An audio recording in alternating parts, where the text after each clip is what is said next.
team members from the student assessment team and the program integration team. I'm Lisa Durbin, be one of the lead trainers for today, as well as Ashley Sams-Cox. Please, if you have any questions, drop those in the chat. Our student assessment team and PI team will be monitoring the chat and helping answer those questions.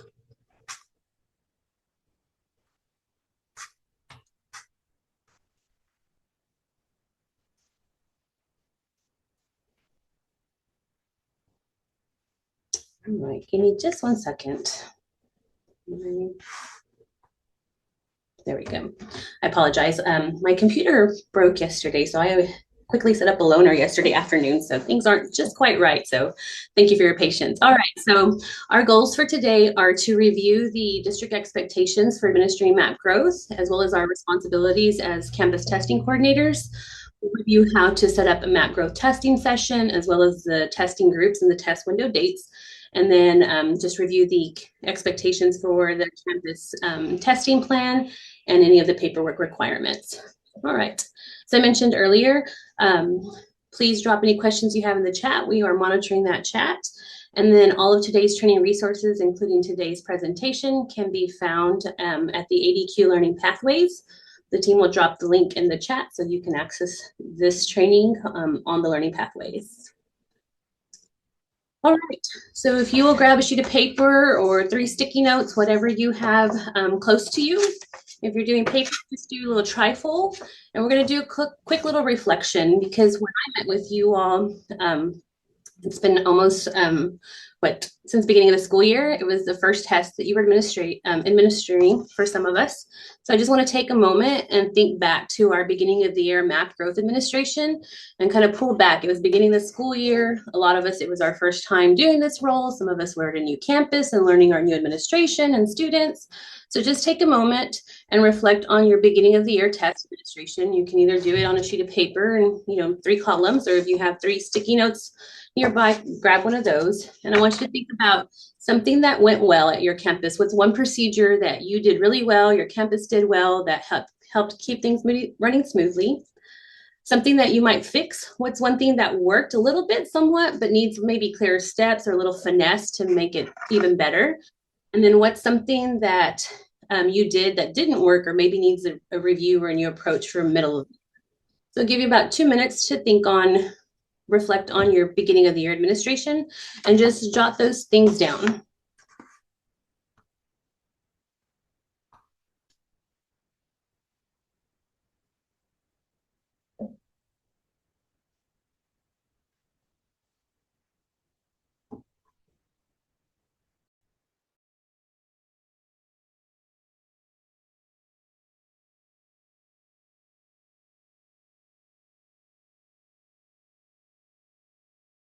It's real something means it's real. Real.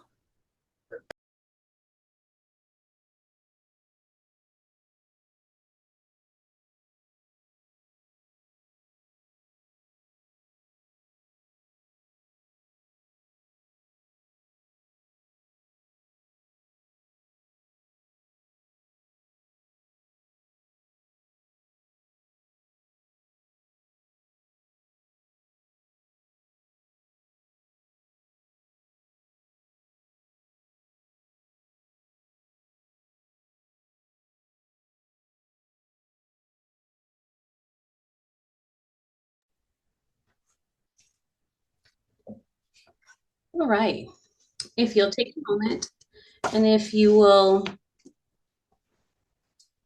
throughout the training, kind of keep your sticky note or your sheet by your side, and as things pop up or as you're reflecting throughout the training, make sure you kind of keep a running list of things that maybe you need to monitor or adjust for the middle of the year training.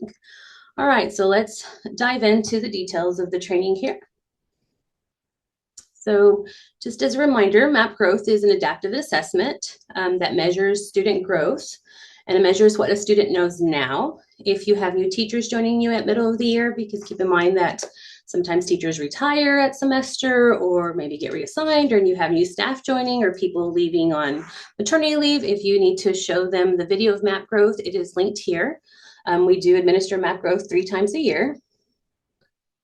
Let's review district expectations. So this training does not take the place of reading the manual.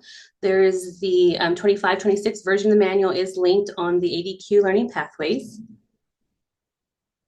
All the details that I cover today are also in the user guide and will be available on the learning pathways. So as campus testing coordinators, in order to ensure that you have a successful test administration, here's kind of a checklist of the things that you need to do, prepare to administer the test at your campus. So congratulations, you've completed the first one by attending training.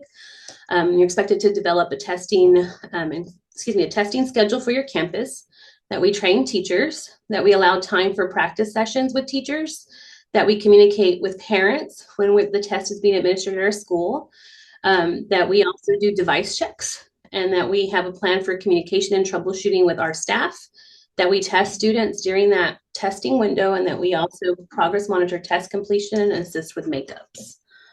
So moving on, we've provided kind of a planning guide for you. It's broken up into 3 different sections, questions that I'm thinking of what you should be doing before testing in order to prepare for the test administration, what you should be doing during testing, and then what should happen after the testing window completes.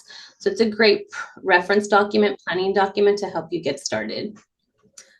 Our test window is set to open when we return in January, that second week that we're back, January 13th through January 23rd. Keep in mind that there's a student holiday. Martin Luther King Day falls in that second week of the window. So you do have the 2 weeks to test students.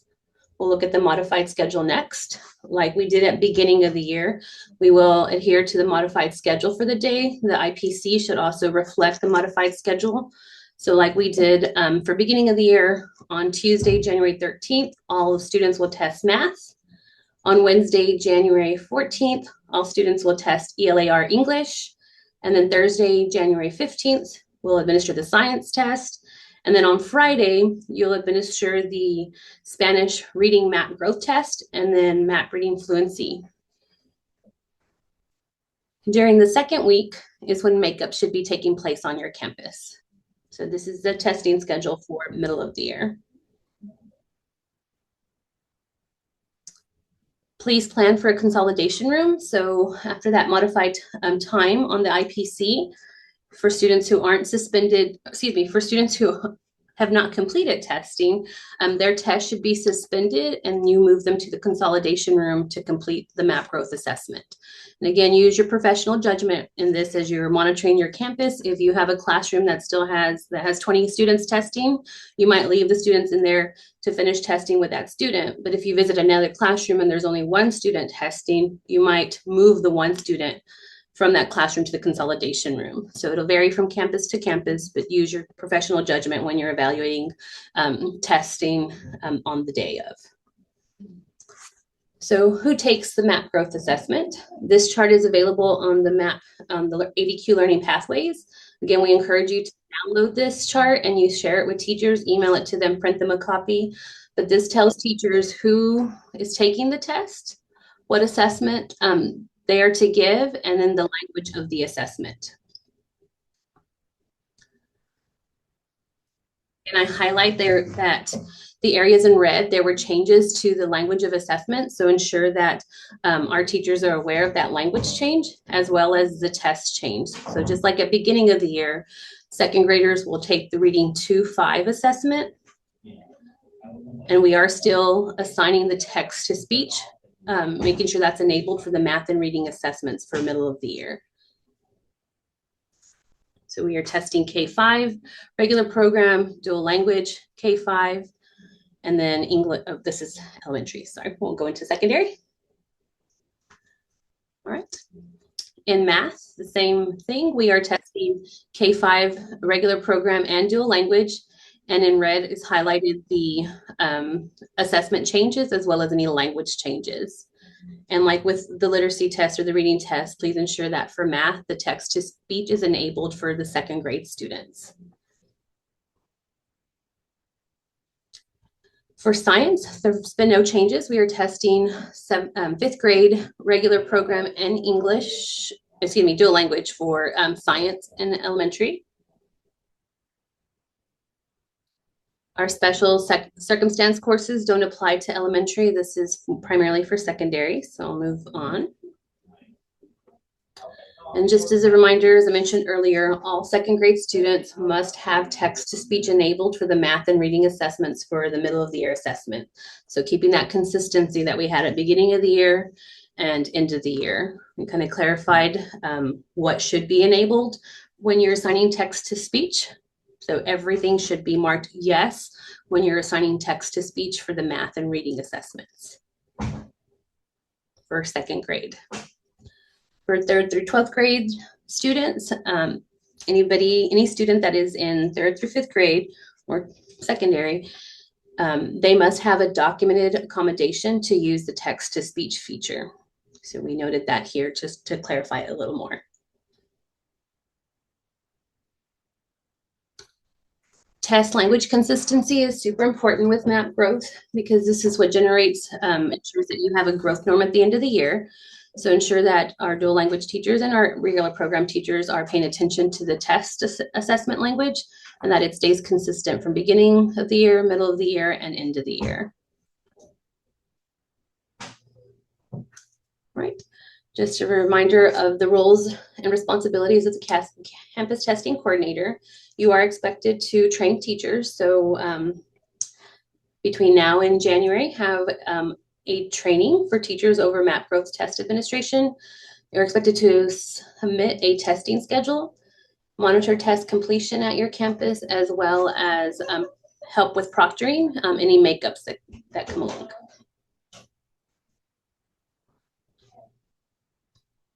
Your campus testing schedule is due on Tuesday, December 16th before we leave for winter break.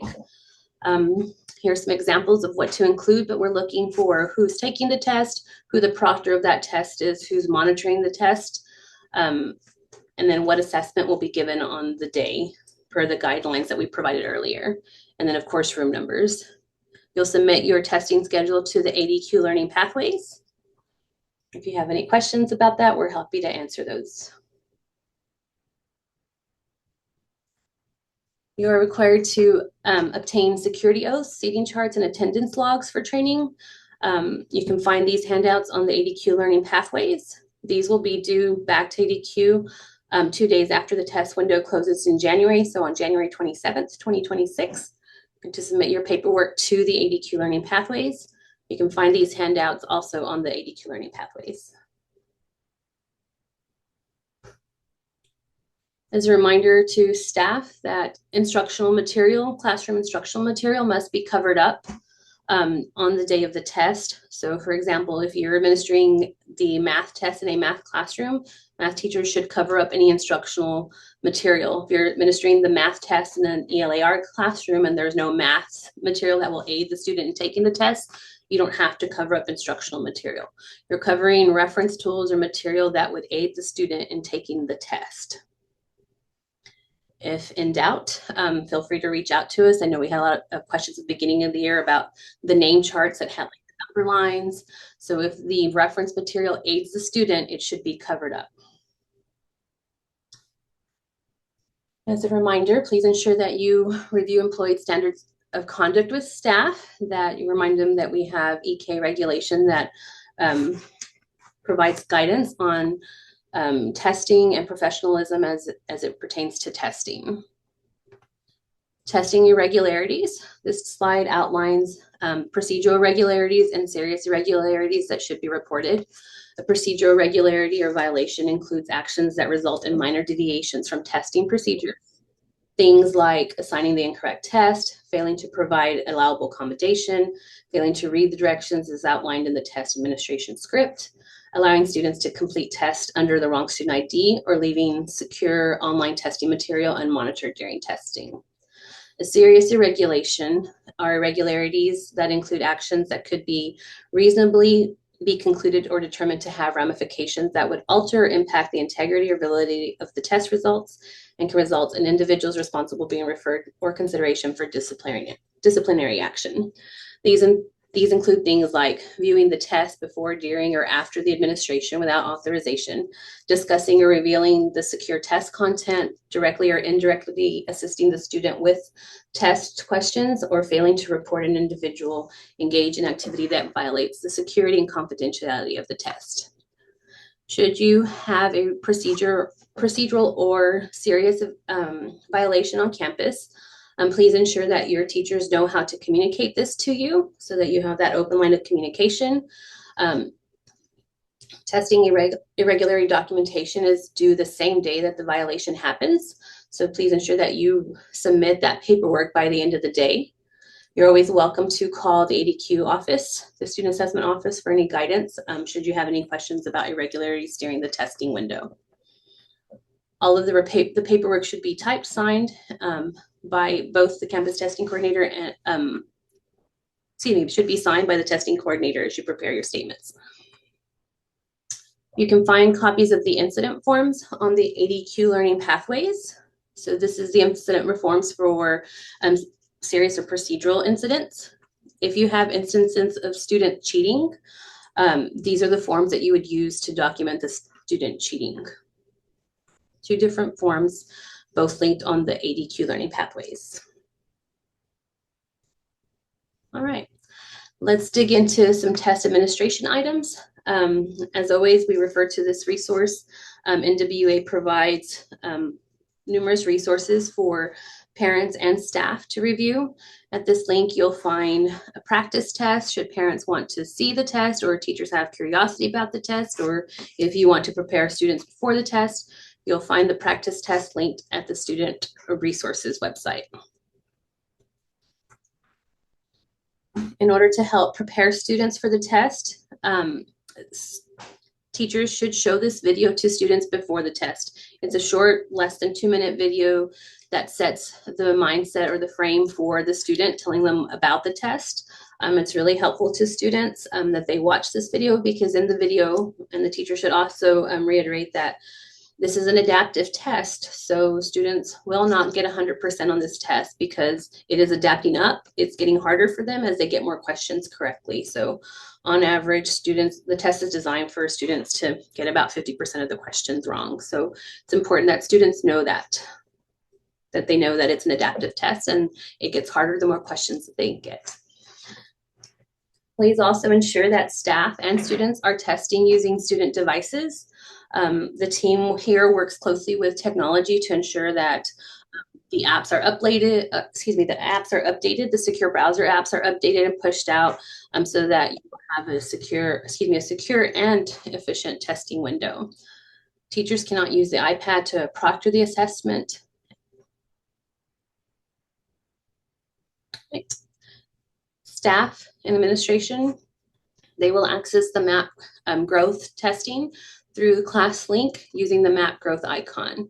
So staff sets up their test sessions and accesses it here from class link. And students should use the secure browser for testing. This is super important. We had some incidents at the beginning of the school year where students were just Googling how to log into MAP growth. And when they do that and they're using the web version, it's not providing a secure browsing session. That means the student can, log off of the test and go into the internet. But if you use a secure browser, it does not allow them to navigate away from that test. So please ensure staff is aware that they should be using the secure test browser that's on the iPad and the MacBook. And on the Google Chrome, it's available, on the Google Chromebook, it's available from the app launcher. So both of those apps have been deployed to the respective devices. When you do your device checks, that'll be especially important after the beginning of the year. When you do your device checks, if you do not see the testing, the MAP growth, the NWA secure test browser on the device, if you can't install it from Mobile, then you need to put in a ticket so DOT can help push that out for you. If you don't see it on your Chromebooks, the same thing, you'll have to put in a ticket so DOT can help get the app on the Chromebook.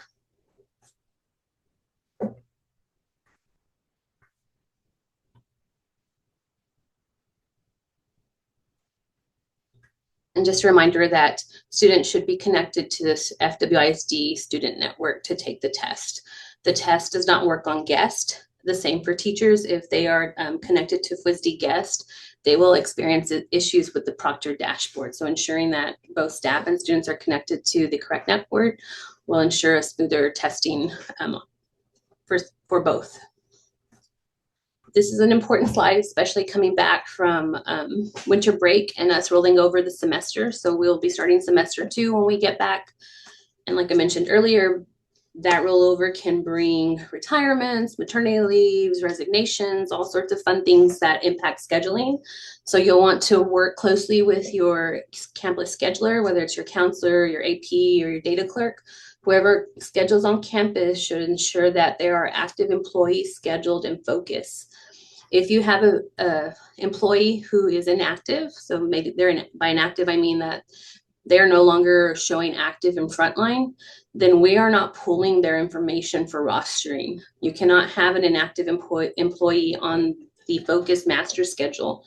So when you log in to take your test or teachers log in to set up their test sessions, they're not going to see that section of students because they're scheduled with an inactive employee. So it's important for you to establish a process of how you're checking in with whoever is scheduling in focus to ensure that in January, the schedule is as updated as it can be. The SIS team, the Focus Student Information Help Desk, can give guidance on if you do have a vacancy or a long-term sub on how to get that updated in focus. Long-term subs can be scheduled in focus and should be scheduled as the teacher of record in order for us to be able to pull those rosters. Please note that we are sending everyone that is actively scheduled in focus as a school proctor in NWA. So that means your PE coach, your music teacher, your art teacher, any inclusion, SPED, SET teachers, they are all being sent to NWA as a proctor. So they are available to help administer the test. They will only have the proctor role, so they won't be able to see the student data, but they can help proctor test. You can assign them a group of students to help administer the test if that helps you with scheduling. And again, that's anybody who is actively scheduled in focus. Right. Teachers should read the proctor script to students before the test. You can find the proctor script on the dashboard as well as linked on the ADQ Learning Pathways. Note that the Spanish proctor script must be downloaded and shared with dual language teachers. It is not available in the system. You have to share it directly with them.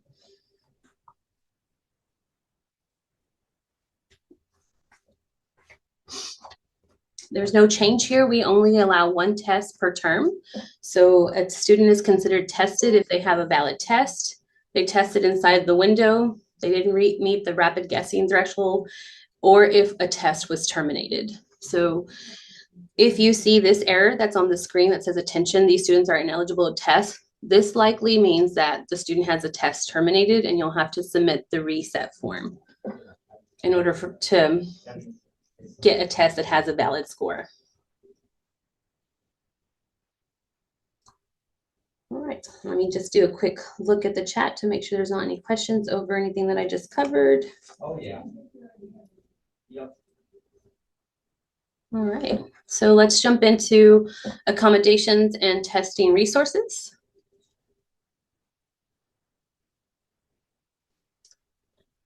So as mentioned earlier, with text-to-speech, if they are a 3rd through 12th grade student taking the MAP test, they should have a documented IEP, 504, MTSS, RTI, or LPAC accommodation in order to use the text-to-speech feature. Please note that these students who have the text-to-speech feature that are in 3rd through 12th grade, when the teacher is assigning the accommodation, they should not mark assets such as reading passages. They should only mark the other three options. As mentioned earlier, all 2nd grade students must have text-to-speech enabled for the math and reading assessment for the middle of the year assessment.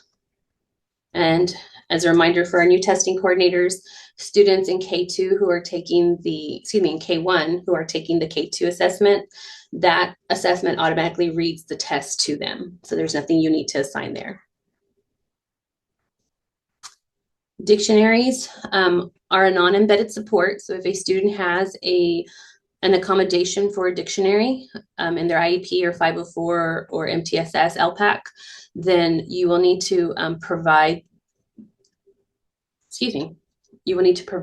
I'm sorry, let me start that one over again because I just totally told you completely wrong. Dictionaries are not allowed on the math or science assessment. They are allowed on the reading assessment if the student has a documented IEP 504 MTSS accommodation. This is a non-embedded support, so you'll have to physically provide them a dictionary. For our EB students, they are allowed to use a bilingual word-to-word translation dictionary on the MAP growth assessment. So this is allowed for any EB student, and it does not have to be documented. And again, this is a non-embedded support, so you will have to physically provide them this dictionary. Calculators or calculation aids. Again, this is a documented IEP 504. A student must have an IEP or 504 that has a documented calculation aid accommodation in order to use a calculator on the MAP growth assessment. The calculator is also a non-embedded support, so you'll have to provide a student that has this accommodation a physical calculator. And as a reminder that with the NWA assessment, if the test requires the use of a calculator, then on the toolbar for the students, it'll pop up for them. So if students are taking the test and any student that's allowed to use the calculator, it'll show up on that toolbar for them to be able to use the calculator. You typically see this questions that require calculators as students get more questions right and the test is adapting up and getting harder, they may see the calculator icon. Math manipulatives are not allowed on the MAP growth assessment. Small group testing can be used with students who routinely and effectively use small group settings. They can be tested in small groups. And again, they have to routinely and effectively use a small group setting to be allowed to test in small group. Reference material not allowed. You cannot provide students with the star chart or any type of reference material for the NWA MAP growth assessment test. And then just kind of a recap of what we covered. Students must have documented IEP 504 MTSS to use text-to-speech. No reference material allowed, star charts, graphic organizers, or math manipulatives. All right, let's go into the MAP resets. A test can be reset for students for a number of reasons. We've listed them here on this chart. So you can submit the MAP growth reset form to have a test reset. And the people that can submit the form are you as a campus testing coordinator, the principal, and the assistant principal. Please don't share this link with your teachers. This form should only be completed by this group of people. A test can be reset because the teacher terminated the test. They meet the 30% rapid guessing threshold. A student tested under the wrong student ID.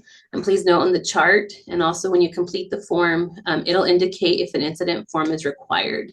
So if you see incident form next to the reason, then you need to gather the paperwork and submit that paperwork by the end of that day that the incident occurred. If a student receives an invalid score, so after they take the test and the teacher or you are reviewing the data, if the test is graded out or it says invalid, we can reset that test. Headphones not working for K2 students. A student didn't receive the accommodation or they took the wrong test, or in this for middle of the year, if the test declined 10 or more RIT points. All right, so let's quickly do a little recap of that information. So if you will take a moment, you should see the little edit icon pop up on your screen to annotate. Go ahead and find that. So once you see the little edit button, I'm going to pull up our annotate tools.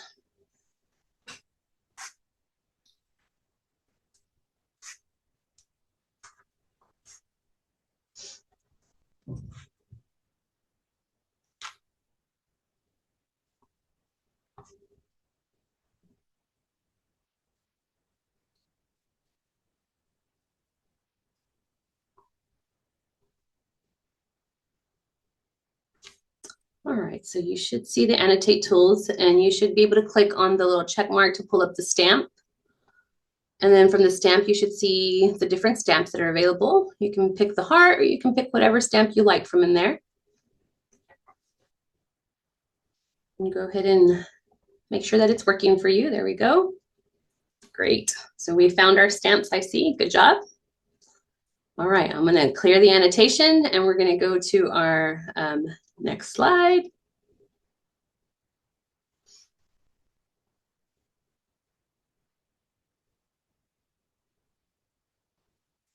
All right.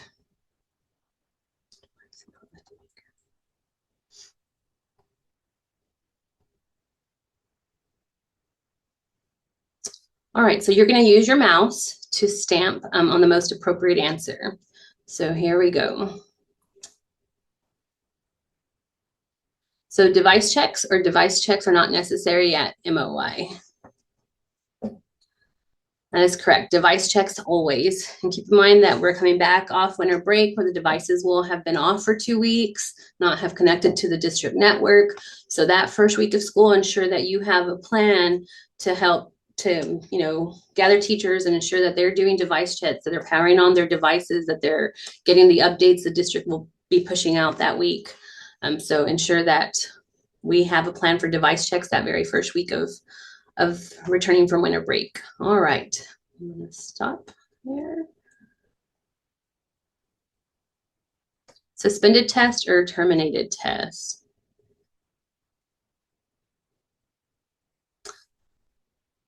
Correct, always suspend the test. When in doubt, suspend. Test should never be terminated. All right.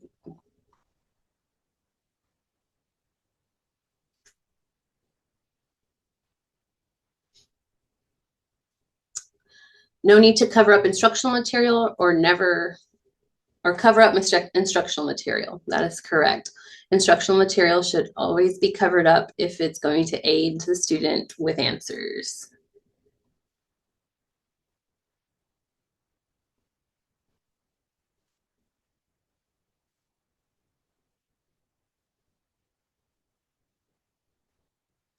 FWSD device or personal device.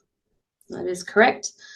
Students and staff should use Fort Worth ISD devices. We cannot troubleshoot on personal devices. Thank you very much.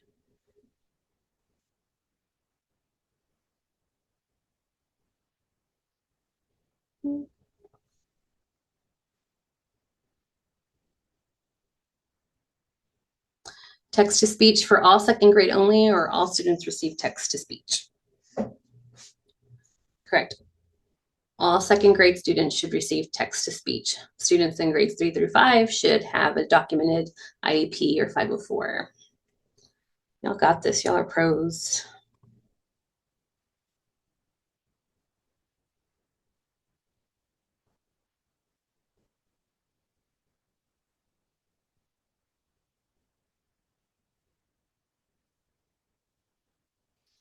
%29% or 30%? Correct. Students must reach that 30% threshold in order for us to reset that test. So they'll see the slowdown, the teacher will see the slowdown sloths multiple times before they reach that threshold. Clearing the drawings. Teacher must read the proctor script, or the proctor script is optional. Correct. The proctor script should be read to help set the tone for the test for students. That can be found on the proctor dashboard linked on the learning pathways.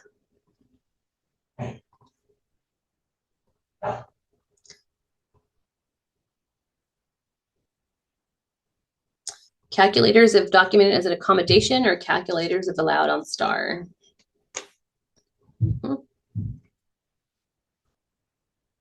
Calculators have a documented IEP or 504, and again, that's a non-embedded support.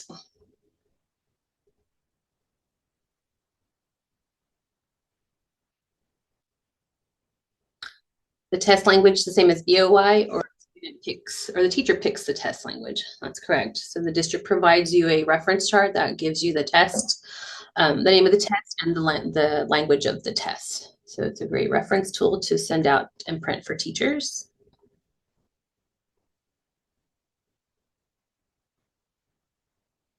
Monitor test completion with test history search or monitor test completion with the class report. We haven't gone over this one, but we'll see. Yep, this one's a tricky because you can use both. So either answer is correct. We'll look at that a little bit later. Test history search gives you real-time view. The class history report, you have to wait for the overnight sync to see the updates on that one.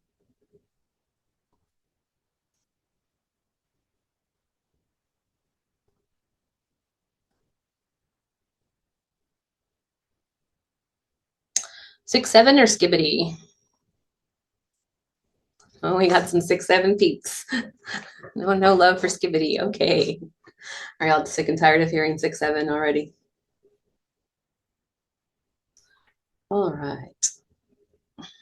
Let me.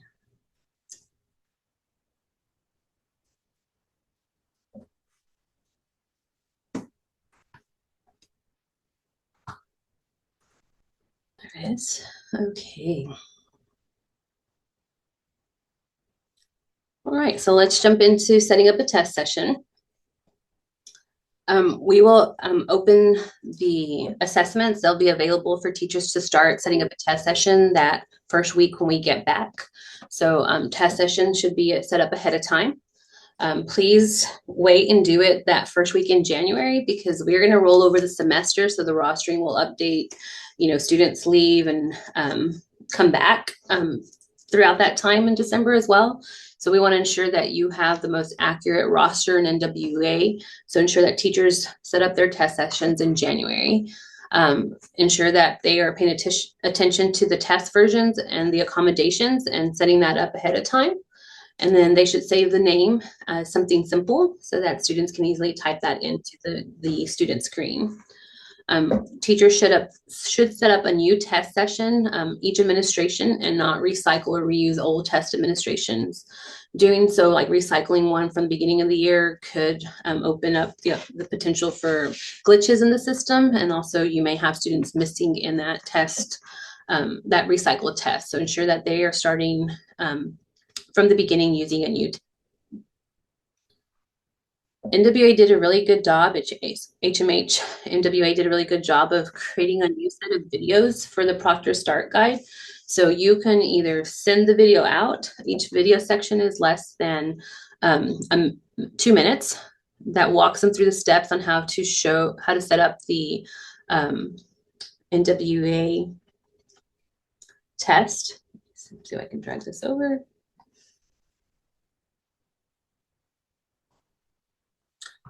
Give me just one moment.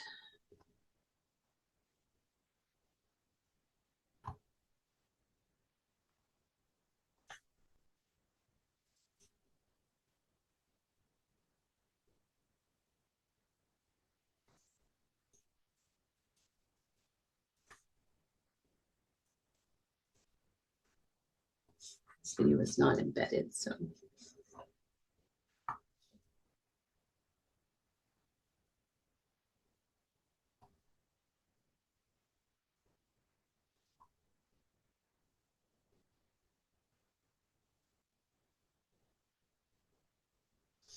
Okay, so you should be able to see here the Proctor, the HMH Quick Start Proctor Guide.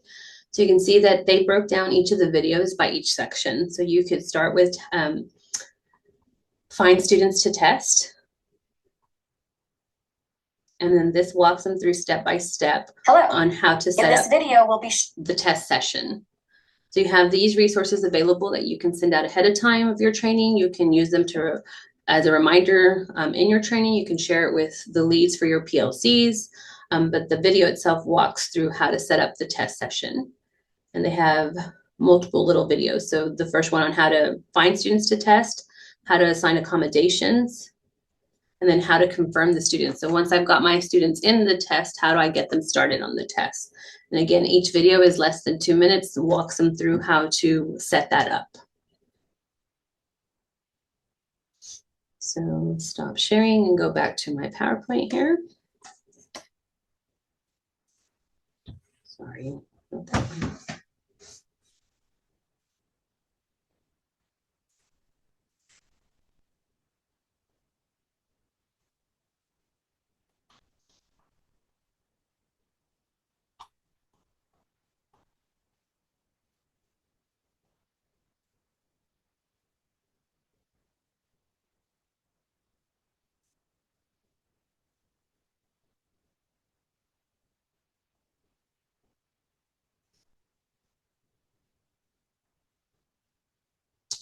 All right, so you should be able to see my screen again.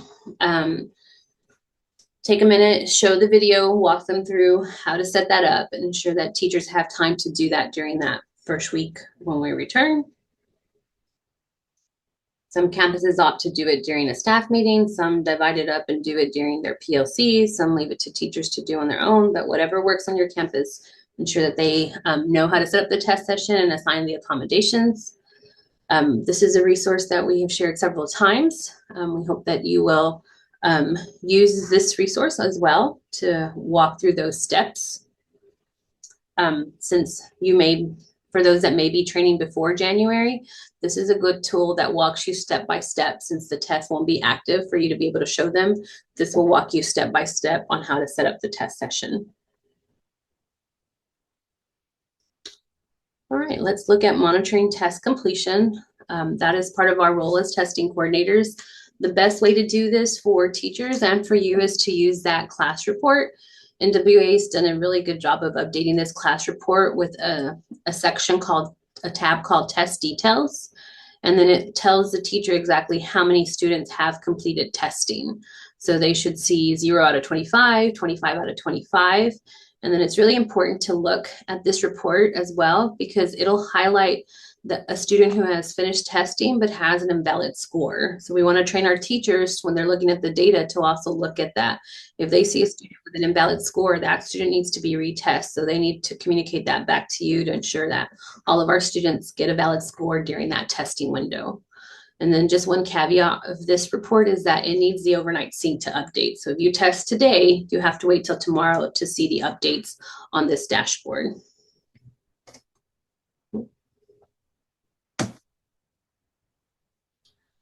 This is more of an announcement. As you recall, for the beginning of the year assessment, some of us had to retest students who didn't have the, had to retest second grade students who did not have the text-to-speech accommodations assigned.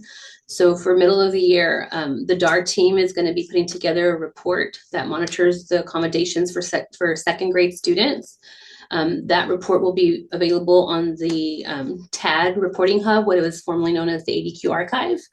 So we'll update that report beginning that first week of that testing window. So likely on that Thursday, Friday of that testing window, so that you can quickly see which second grade students didn't get a test accommodation. You'll have to submit the reset form for those students and then test those students during the makeup window the following week. So we were trying to find an easy way for you to monitor that because it's not currently easy in the system. So we'll send a reminder email that week in January when the report's available. All right. After testing, please ensure that we are sharing that family report with students and our families. You can find more information about those reports at these links. All right. So that concludes kind of our MAP growth training. I'm just going to kick this over to Ashley. Good morning, everyone.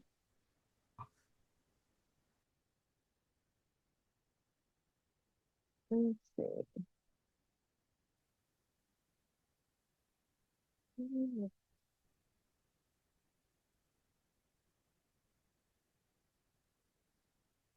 Well, happy almost Thanksgiving, everybody. We're going to go ahead and get started on the fluency piece for our elementary students. So we're going to identify the test windows and review the testing groups. We're going to briefly go over the functionality of the assessment as we've done this for beginning of the year. We're probably pretty familiar with it. We're going to make sure we know how to administer the assessment. And then one thing that we have at the middle of the year every year is we have to make sure that the first graders fulfill those dyslexia testing requirements, which we'll talk about here in a little bit. And then those students will have, for first grade, will have dyslexia letters available to send home that, for students at risk. And we'll go into that here in a little bit. And then we're going to review some scenarios to help you with troubleshooting so that we all are on the same page and we have a very successful test administration for fluency. So our testing window, just like it is for growth, is January 13th through the 23rd. But remember, we have particular dates that we're trying to hone in on and make sure that we get tested on a certain time, which is for K through 2, we're going to be doing MAP reading fluency on January 16th with the week following to be makeup. So that Friday, the 16th, is the dedicated MAP Fluency assessment for K through 2. So who tests? So our regular program, K through 2, will take the English adaptive oral reading. And just like for the beginning of the year, our dual language students will take their first language only. So that would be their dominant language and likely the language they took at the beginning of the year. So here's the flow chart. As we remember, all students will take, we'll start with a picture book warm up. This is just to get them going, to make sure all the sound is working. It doesn't really count for anything. It's just getting them in the mood to start reading. And then the next step would be the sentence reading fluency, where this is the determining factor on their path. So if you look here, there's some sample images of how that path would look if the student gets 15 or more on the threshold raw score during the sentence reading fluency and the accuracy rate of more than 75, then they would advance up, and then they would have passages. Depending on how they answered the comprehension questions would determine whether they have above grade level passages, below grade level passages, or just grade level passages. And then those students who advance to the reading measures would take phonological awareness, phonics, listening comprehension, and picture vocabulary. So just a reminder on how to administer the test. For the proctor, proctors need to make sure they've got their headsets available. They'll need access to the NWEA app. They'll need to access the fluency, assign the benchmark, which is the adaptive oral reading subtype, assign a password, actively monitor, review data, and look at next steps. So the device and headphone check. Noise canceling headphones with a boom mic are a must. As we noticed when we at the beginning of the year training, we heard clips, and you can tell when students aren't using them. So the embedded microphone is not the way to go if you want to have a smooth administration and you're not having any background noises, fans, kids coughing, anything else could be in the background if you don't have those noise canceling headphones. A big one, like Lisa mentioned earlier, for growth, we want to make sure we're coming back from Christmas, everything's updated, and then our microphone is enabled. This is usually the first thing, if it's not working, to check, is to make sure that microphone is enabled in the settings. Staff will need to make sure they access that multicolored app in ClassLink to access students. From there, they'll want to go to the access map reading fluency under the map reading fluency icon on the dashboard. And then they'll need to make sure to assign the benchmark. So they'll select all the students, the benchmark, and then the language. Again, that would depend on if you're regular program or dual language, which test language. All students take the adaptive oral reading, and then they'll assign the assessment. Next is to assign the password. So you can, the proctor can do that on the dashboard, go into the student password tab, selecting the students, changing the password and changing it to say 1234 and assigning it to all students. At that point, they have the ability to print out those tickets if they want to print them out for the students so they can see it. That option is there once you assign it. If you click out of it and come back, you won't have that print option, but you can always reassign the password to 1234 and print it out again. Actively monitoring is important for the teacher on their dashboard. If they view their dashboard during testing and then look at the audio recording and play it, lots of times they can capture any errors or any, if the students are having technical issues, they can determine it at that point on the dashboard. That way they can start it over and not have to have multiple records after testing is complete. So monitoring that is super important. And then the benchmark matrix is, to me, kind of the go-to report to look at, just to kind of see each domain and where they fell into that. And then for student individual reports, they can access that through selecting each student independently, and it'll give recommended next steps for each student. All right, for the student, they'll go to their map icon on their iPad, log in with their credentials, do a headphone check, practice, take the assessment, the adaptive oral reading test, review the data, and go to the next steps. So they'll see their app should be on their device, should be on their iPad. Teachers just need to make sure that's all available for them on the day of testing. They will log in in their student ID at stu.org with the password that the teacher set up for the student. And it's super important to do for them to do the device and headphone check prior to testing, where they check the speakers and record. That way it'll tell you sound level, noise level, if output is okay. Practice tests are available in both English and Spanish. So maybe if you have a new student who's never done this, you might want to have them practice first so they can see what it's like, and then they'll take the assessment. So notice that kid has his boom mic, he's got his iPad, he's not really close to another student in the classroom, he's ready to rock and roll and finish this about 20-minute assessment.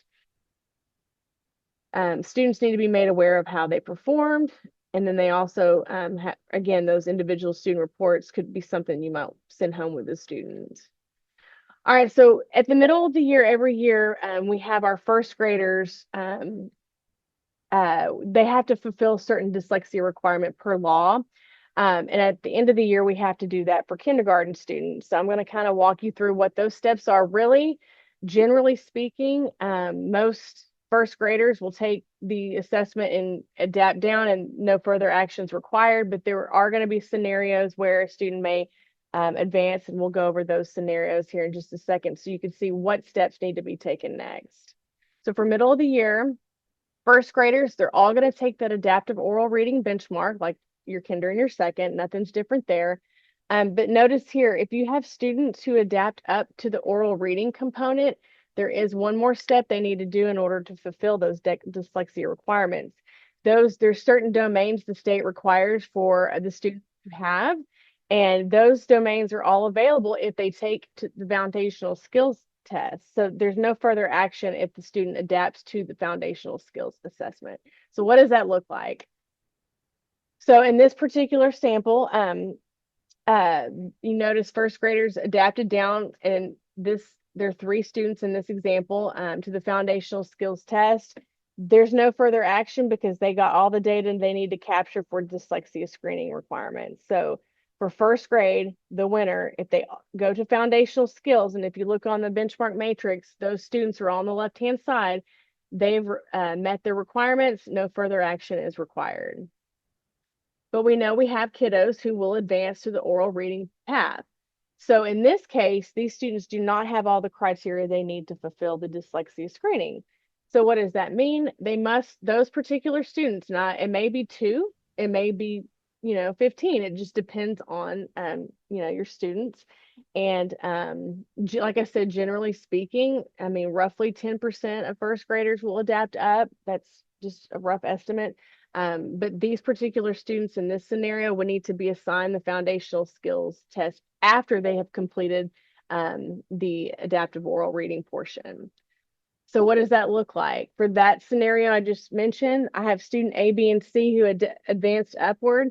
I'm going to select them on the dashboard. The teacher will do this. And then they're going to select benchmark, and then the language of what they assessed in, and then we're going to assign that foundational skills test. A lot of times we get calls or we see it on the reporting end of it whenever we're going through the data, and we'll see teachers assigning the dyslexia screener. That's not necessary because, like I mentioned, most kids will go down to foundational skills, so there's no further action. Just remind your teachers that we're not doing the dyslexia screener. Also, it's going to be the benchmark, and we're not going to assign the dyslexia screener. So if you've done this before, you know that we place the screening, at-risk screening letters in the archive, and then we base it off the following criteria. So if the student adapts down to foundational skills and is below expectations on phonological awareness, sentence reading fluency, or phonics and word recognition, that they will be flagged as at risk for dyslexia. So we just want to be very transparent on how those indicators are determined. And the letters will be placed in the TA hub underneath ADQ reports. And at the very bottom of the ADQ reports, there'll be miscellaneous results. And they'll put 2 in there. One file will have, each file will be particular to a student, and then they'll have one that has all students in like the PDF file, and you can download those and send those home. They are going to be in English and Spanish, and it'll give you the information for the parents to tell them, if they're at risk or not. All right, so let's go over some scenarios, just some common scenarios we get phone calls about in the office here.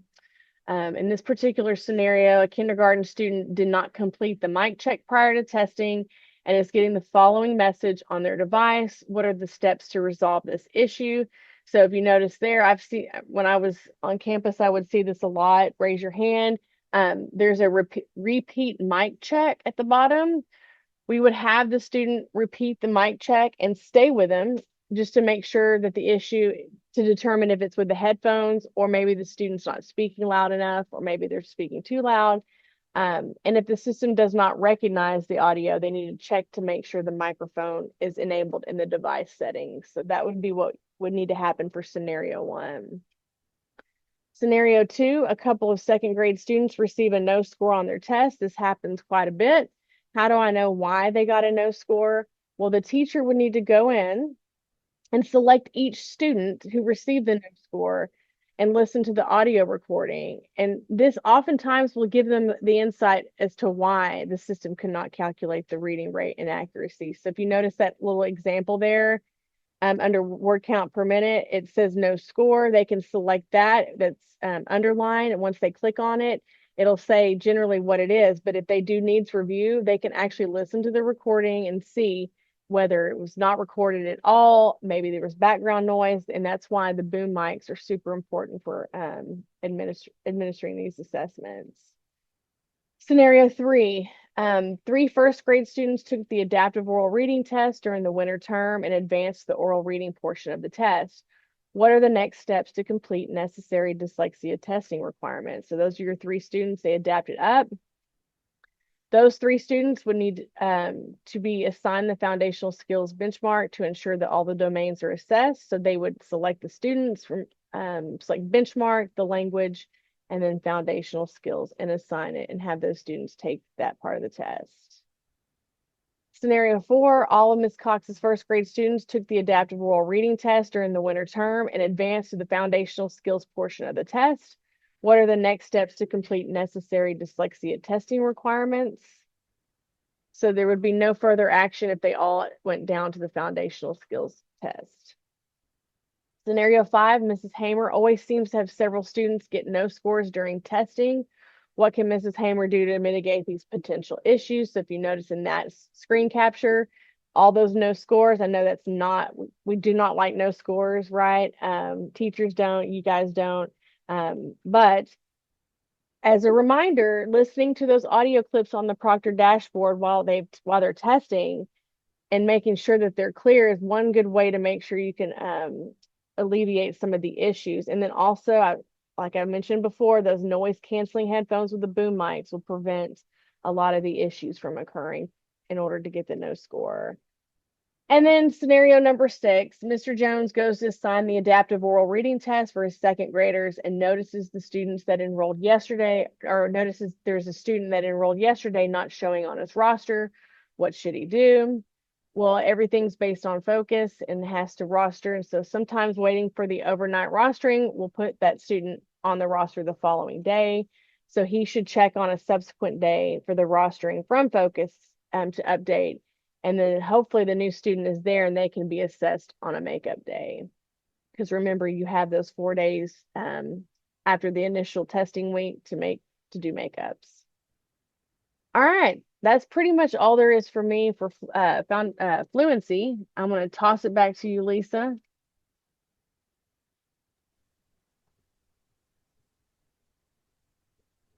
Thanks, Ashley. All right, let's wrap up and then we will jump into NAEP. All right, so to wrap up MAP growth, MAP reading fluency, just want to go over the next steps, just a reminder of when testing schedules and all the good stuff is due.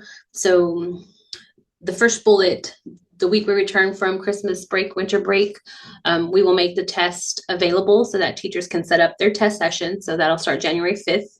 Your testing schedules are due before you go on winter break on Tuesday, December 16th. Your paperwork submissions, your O seating charts and attendance logs are due on Tuesday, January 27th, 2 days after the testing window closes. And all of this is due you submit it on the ADQ learning pathways. So those are the dates wrapping up what you need to do.